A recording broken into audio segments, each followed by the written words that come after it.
Welcome to the first segment of the CPA Mentor Orientation. Please remember that you will need to complete all 5 of the segments of the orientation sequentially. Together, the 5 segments will help you understand what is involved in mentoring a future CPA. You'll recall the CPA mentorship framework we presented to you in the introduction to the orientation session. In this segment, we'll focus on the pre-relationship phase, during which you and the future CPA will get prepared for your mentoring relationship prior to its start. Prior to kicking off your mentoring relationship with the future CPA, you will need to do 5 things to prepare yourself. First, you will need to develop a working knowledge of the CPA practical experience requirements and competencies, which will help you fulfill your mentor role going forward. Next, you will want to have a better understanding of what is expected of you when it comes to the mentoring relationship, your role and that of the future CPA, and meetings. To ensure you are prepared to launch the relationship, you will also want to become familiar with the profession's Practical Experience Reporting Tool, or PERT. Finally, you will need to pair up with the future CPA. We will explore each of these steps further. As a mentor, you are not expected to be intimately familiar with the CPA practical experience requirements. A high-level understanding is all that's needed in order to prepare for your mentoring relationship. To gain this high-level understanding, please view the profession's 2-minute CPA practical experience requirements overview video found in the Center for Mentoring Resources. If, after viewing the overview video, you would like additional information about the practical experience requirements that all future CPAs will have to meet, you can review the CPA Practical Experience Requirements fact sheet for students and candidates in the Center for Mentoring Resources. If at any time during your mentoring relationship, the future CPA has more in-depth questions relating to the practical experience requirements, you can direct the future CPA to the local, regional, or provincial professional body. As a mentor, you are also not expected to be a CPA competency map expert. Again, a high-level understanding is all that's needed in order to prepare for your mentoring relationship.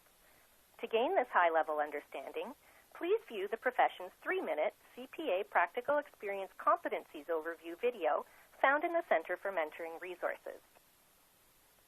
If, after viewing the overview video, you would like additional information about the practical experience competency requirements that all future CPAs will have to meet, you can review the CPA competency fact sheet for students and candidates in the Center for Mentoring Resources. The Practical Experience Reporting Tool also contains in-depth guidance related to the competencies. We'll talk more about the PERT shortly. As a mentor, it's important that you maintain independence and avoid any inappropriate relationships. These can stem from a number of situations, including instances where you are subordinate to the future CPA if you and the future CPA work together, you are part of the external team assigned to audit the future CPA's organization, you are a member of the future CPA's family, you are engaged by the profession to formally assess the future CPA's experience, or you charge a fee to the future CPA for the mentorship you provide, as the role of mentor is a volunteer position and not one that involves financial compensation. All of these situations compromise your independence, and none would be acceptable circumstances for a CPA mentoring relationship. As a mentor, your primary role is to provide guidance on the future CPA's competency development, with a particular emphasis on the enabling competencies. You are not expected to verify the accuracy of the future CPA's self-assessments or competency development, help the future CPA progress in prerequisite education, the CPA Professional Education Program, or CPA evaluations, assist the future CPA in finding a job, or take responsibility for ensuring that the future CPA develops the required competencies. Note that the profession assumes overall responsibility for ensuring future CPAs meet the competency requirements. You are not responsible if the future CPA does not progress as expected. You are only expected to provide guidance and support on how future CPAs can develop or improve their level of proficiency with a focus on developing the enabling competencies. All of the scenarios just outlined represent unrealistic expectations. As a mentor, you would not be expected to fulfill these expectations. As a mentor, you should also understand what to expect of the future CPA who will be active in taking ownership of the relationship. The future CPA is responsible for requesting meetings with you, seeking feedback from you, preparing for meetings by documenting their experience to date, self-assessing their competency development, and identifying areas for further development, and guiding the meetings with you. You will act as a trusted advisor, while the future CPA will take on the responsibility for the progression and administration of the relationship. Future CPAs are required to meet with their mentors to discuss their development at least semi-annually, and mentoring, on average, will consume less than 15 hours of your time annually over the life of the relationship. These parameters hold true, but represent minimum requirements. Mentoring relationships require more effort initially when trust is being built, and after about 6 months, the effort tapers off as you and the future CPA establish a natural flow to your interactions. Similarly, some future CPAs may require additional support, especially if they are experiencing challenges in their development. As a result, this orientation focuses on learning outcomes inherent in a mentoring relationship rather than the minimum requirements. Meetings between you and the future CPA need to be synchronous, meaning that communication with each other occurs simultaneously. In-person conversations, phone calls, Skype sessions, etc., would all be considered meetings. Written communication, such as emails or texts, can support a mentoring relationship, but would not count as meetings. Future CPAs will record their practical experience and self-assess their level of proficiency using the profession's online Practical Experience Reporting Tool, or PERT. They will also identify areas requiring further development to meet the CPA practical experience requirements. As a mentor, you will review the future CPA's online Practical Experience Report and will also use the PERT to document your meetings with the future CPA, as well as any significant concerns you might have regarding the future CPA's development. Since the PERT is integral to the mentoring process, you will need to become familiar with this tool. We have created an interactive user guide that will support you in navigating through each PERT process, from creating a profile all the way through reviewing future CPA's experience reports and documenting meetings. The guide is designed as a performance support tool. In other words, you do not have to read the guide in a linear fashion. Rather, you can use it to assist you in executing specific functions within the PERT in real time. Once you are given access to the PERT, you can use the PERT user guide to familiarize yourself with the tool as you begin to use it.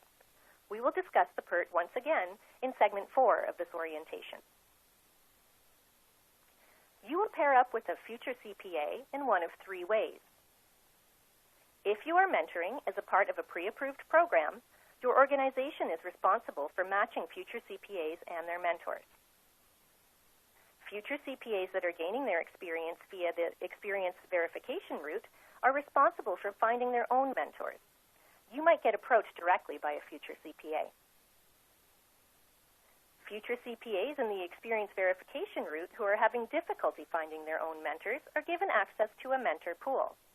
If you have joined the mentor pool, then the profession will match you in the future CPA based primarily on geography and industry sector.